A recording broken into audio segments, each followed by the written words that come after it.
अस्सलामु अलैकुम वरहमतुल्लाहि वबरकातुहू। नाज़रीन, इस्तक़बाल है फ़िक्र ख़बर स्टूडियो में। मैं रिज़वान अहमद नदवी मुल्की और आलमी अहम और ख़ास ख़बरों के साथ। तो नाज़रीन, ख़बरों की तफ़सीलात से क़ब्ल एक नज़र हेडलाइंस पर। मुकम्मल ब्लैकआउट के बाद गज़ा में गासिब इसराइलियों के फ़ज़ाई और ज़मीनी हमले रात भर जारी। शुहदा की तादाद 8000 तक जा पहुँची। केरल में फ़लस्तीन की हिमायत में मेगा रैली। अवाम के जम गफ़ीर ने गज़ा में अमन के हुसूल के लिए बैन अक़वामी मुदाखलत पर दिया जोर। केरल के एर्नाकुलम में ईसाई इबादतगाहों में 3 धमाके, 1 हलाक 20 जख्मी। वज़ीर दाखिला ने कहा NIA की टीम भी जाए वक़्वा पर पहुंची। पुलिस चीफ ने धमाके के लिए IED डिवाइस के इस्तेमाल की तस्दीक की। आलमी दबाव के बाद इसराइल गज़ा में मुवासलाती निज़ाम बहाल करने पर हुआ मजबूर। लोगों ने ली ज़रा सी राहत की सांस। मुवासलाती निज़ाम ठप होने से मीडिया इदारों, इमदादी एजेंसियों को तक करना पड़ रहा था मुश्किलों का सामना। गज़ा के खान यूनिस इलाके में एक रिहायशी इमारत पर बगैर किसी पेशगी वार्निंग के इजरायली फौज का हमले में 13 अफराद जाँ बहक। गज़ा के गली कूचे मैदान जंग में तब्दील। शिमाल गज़ा में इसराइल के सैकड़ों टैंक दाखिल। हमास के जंगजू भी दे रहे हैं मुंह तोड़ जवाब। इजरायली टैंकों पर हमले की वीडियो भी जारी की। कहा गज़ा को इसराइल का बना देंगे कब्रिस्तान। तुर्की में फ़लस्तीन की हिमायत में अजीम रैली से एर्दोगान के खिताब पर इसराइल चिराग पा। अपने सफारतकारों को वापस बुलाया। तुर्की ने जवाब देते हुए कहा वो तो पहले ही छोड़ चुके हैं तुर्की। अमेरिका की हिमायत और प्रोपेगेंडे के बावजूद गज़ा में मासूमों के कातिल इजराइल का मकरूज चेहरा दुनिया भर में हो रहा है बेनकाब। कई ममालिक में इजराइली जारहियत के खिलाफ मुजाहरों का सिलसिला जारी। हर एक के हाथों में फ़लस्तीनी परचम तो ज़बानों में फ्री फ़लस्तीन के लग रहे नारे। आज सुबह तकरीबन 9:40 पर केरल के एर्नाकुलम में international convention and exhibition centre में धमाका हुआ है, जिसमें एक शख्स की मौत हो गई है और 36 अफराद ज़ेर इलाज बताए जा रहे हैं। पार्लिमानी उमूर के वज़ीर ख़ारजा वी मुरलीधरन ने कहा कि हम तहक़ीक़ात की तफसीलात के सामने आने का इंतज़ार करेंगे और उसके बाद हम अगले इक़दामात करेंगे। मरकज़ी एजेंसियाँ पहले से ही मौजूद हैं। NIA और NSG पहले ही वहाँ शामिल है। वहीं केरल के DGP शेख दुर्वेश साहब ने अमन व अमान बरकरार रखने और किसी भी किस्म की सोशल मीडिया मुहिम में शामिल न होने की अपील की है। वहीं तमिलनाडु के DGP शंकर जिवाल ने इतवार की सुबह कोच्चि में होने वाले धमाकों के बाद केरल के सरहदी अजला बशमूल थेन्नी, टेंकासी, कोयम्बटूर और कन्याकुमारी में सिक्योरिटी चेक को मजीद तेज करने का हुक्म दिया है। हमास और इसराइल के दरमियान जंग गुज़िश्ता कई हफ्तों से जारी है। अब तक गज़ा में 8000 अफराद शहीद हो गए हैं, जिनमें से निस्फ तादाद जो है वो बच्चों की है। इसी दरमियान गुज़िश्ता रोज़ इंटरनेट और टेली मुवासलाती कम्युनिकेशन मुनक़ते करके इसराइल ने हिम्मत दिखाते हुए अपनी ज़मीनी फ़ौज को गज़ा में उतार दिया था, जिसके बाद गज़ा के गली कूचे मैदान जंग का मंजर पेश कर रहे हैं। इसराइल ने ज़मीनी हमला शुरू करने से कबल इंटरनेट बंद कर दिया था ताकि उसके जंगी जराइम का कोई सबूत न मिल सके, लेकिन वहाँ से मिलने वाली इत्तलात से मालूम हो रहा है कि गज़ा के गली मोहल्लों में इजरायली फ़ौज को मुंह तोड़ जवाब दिया जा रहा है। हमास के जंगजूओं के साथ साथ आम फ़लस्तीनी भी मैदान जंग में उतर गए हैं, जिसकी इजरायली फ़ौज को बिल्कुल भी उम्मीद नहीं थी। कुछ महाजों पर हमास ने मकामी अफराद के साथ मिलकर इजरायली फ़ौज के दांत खट्टे कर दिए हैं। इस ताल्लुक़ से हमास कहना है कि उसके जंगजू मुख्तलिफ इलाकों में इजरायली फौजियों का डट कर सामना कर रहे हैं। वाज़ेह किया कि गज़ा को इजराइल का कब्रिस्तान बना देंगे। इत्तलात ये भी है कि हमास ने कम से कम 3 महाजों पर इजरायली फौज के टैंकों को नाकारा बना देने में उन्हें जो है वो कामयाबी हासिल हुई है। वही क़साम ब्रिगेड ने एक और वीडियो शेयर की है, जिसमें मुबैना तौर पर राकेटों के ज़रिए इजरायली बस्तियों को निशाना बनाए जाने के मंजर दिखाए गए हैं। ज़मीनी हमलों में ज़रा सी भी कामयाबी हासिल न होने पर इजराइल का पागलपन जो है वो बढ़ता जा रहा है और अब आम लोगों का कत्लेआम मचाकर अपनी भड़ास वो निकालता हुआ नजर आ रहा है। अब इजराइल ने नया शोशा छोड़ते हुए कहा कि हमास के जंगजू कहीं और नहीं छुपे हैं, बल्कि वो अस्पतालों, स्कूलों और मस्जिदों में छुपे हुए हैं और वहाँ उन्होंने अपना अड्डा बनाया हुआ है। बहरहाल यही उनका कहना है कि वो अब जो है अस्पतालों और मसाजिद और स्कूलों पर हमला करेंगे, जहाँ बड़ी तादाद में लोग जो है वो पनाह लिए हुए हैं। और यही बहाना बनाते हुए अब इजरायली जेट तैयारों ने गज़ा के सबसे बड़े अस्पताल के करीब बमबारी कर दी है, जो कि दसियों हज़ार लोगों से भरा हुआ है। इजराइल का कहना है कि यह हमला इसलिए किया गया क्योंकि हमास की अस्पताल के नीचे कमांड पोस्ट है, ताहम इजराइल ने इसके कोई सबूत पेश नहीं किए हैं। और लोगों का कहना है कि इजराइल ने शिफा अस्पताल जा रही सड़कों को तबाह कर दिया है, जिसकी वजह से मरीजों को अस्पताल पहुँचाना मुश्किल हो गया है। वहीं फ़लस्तीनी वज़ारत सेहत का कहना है कि इजराइल की जानिब से जंग शुरू करने के बाद से गज़ा में कम से कम 30 अस्पताल और सेहत के मराकज़ बंद हो चुके हैं। طبی اور ایندھن کا سامان جو ہے وہ ختم ہو گیا ہے. کئی اسپتالوں کو جزوی بندشیں نافذ کرنا پڑی ہیں. نصر اسپتال میں صرف ایمرجنسی کا شعبہ کام کر رہا ہے جبکہ ہر دوسرے محکمے کو انہیں بند کرنا پڑ رہا ہے. اگر غزہ میں سپلائی کی اجازت نہ دی گئی تو آنے والے گھنٹوں اور دنوں میں مزید اسپتالوں کے مکمل طور پر بند ہونے کی توقع کی جا رہی ہے. وہیں ہفتے کے روز 1 لاکھ سے زائد لوگ فلسطینیوں کی حمایت میں جنوبی ہندوستان کی ریاست کیرل کے کوزیکوڈ جسے کیلیکٹ بھی کہتے ہیں وہاں جمع ہوئے. انڈین یونین مسلم لیگ IUML کی کیرلا کمیٹی کے منتظمین نے کہا کہ ریلی کا انعقاد ایک واضح پیغام کے ساتھ کیا گیا تھا. فلسطین کو بچائیں، انسانیت کو بچائیں، غزہ پر اسرائیل کا حملہ ختم کریں اور آزاد فلسطین کا قیام. یہ باتیں تھیں، یہی واضح پیغام ان کی طرف سے دیا گیا.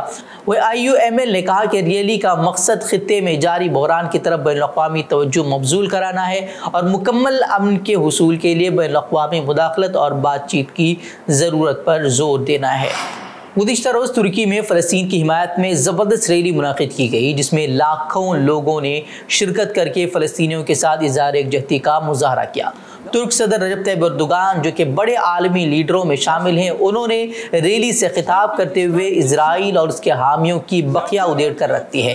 انہوں نے صاف لفظوں میں اسرائیل کے حامی مغربی ممالک کو قتل عام کا مرکزی مجرم قرار دیا اور kıha کہ اگر آپ پھر سے صلیبی jeng چھیڑنا چاہتے ہیں تو یہ سب دیکھ کر ہم خاموش رہنے والوں میں سے نہیں ہیں. Gazze'de savunma değil, açık ve alçak bir katliam yürütülmektedir. انہوں نے کہا کہ جان لیجئے کہ ترک ایسی قوم ہے جو کہ مری نہیں ہے اور ہم اسی عزم کے ساتھ کھڑے ہوں گے. انہوں نے کہا کہ ترکی اسرائیل کو دنیا کے سامنے جنگی مجرم کے طور پر متعارف کرائے گا. انہوں نے مغربی ممالک کو ان کے اوقات یاد دلاتے ہوئے کہہ دیا کہ جہاں آپ کو امدادی سامان بھیجنے ہیں وہاں آپ ہتھیار اور وارشپ بھیج رہے ہیں. یوکرین پر مگرمچھ کے آنسو بہانے والوں کا یہ مکروہ چہرہ سب کے سامنے آ چکا ہے. انہوں نے کہا کہ اسرائیل نے فلسطین پر قبضہ کیا ہوا ہے اور ہم یہ بات کھل کر کہیں گے اور کہا کہ مغرب آپ کا مقروض ہو سکتا ہے اس لیے وہ آپ کی حمایت کر رہا ہے لیکن ترکی کسی کا مقروض نہیں ہے. انہوں نے صاف کہا کہ ترکی مظلوموں کے ساتھ کھڑا ہے اور ہمیشہ کھڑا رہے گا. انہوں نے ایک اور بڑی بات کہی کہ وہ حماس کو دہشت گرد تنظیم نہیں مانتے بلکہ وہ اسرائیلی ظلم و ستم سے پریشان ہیں.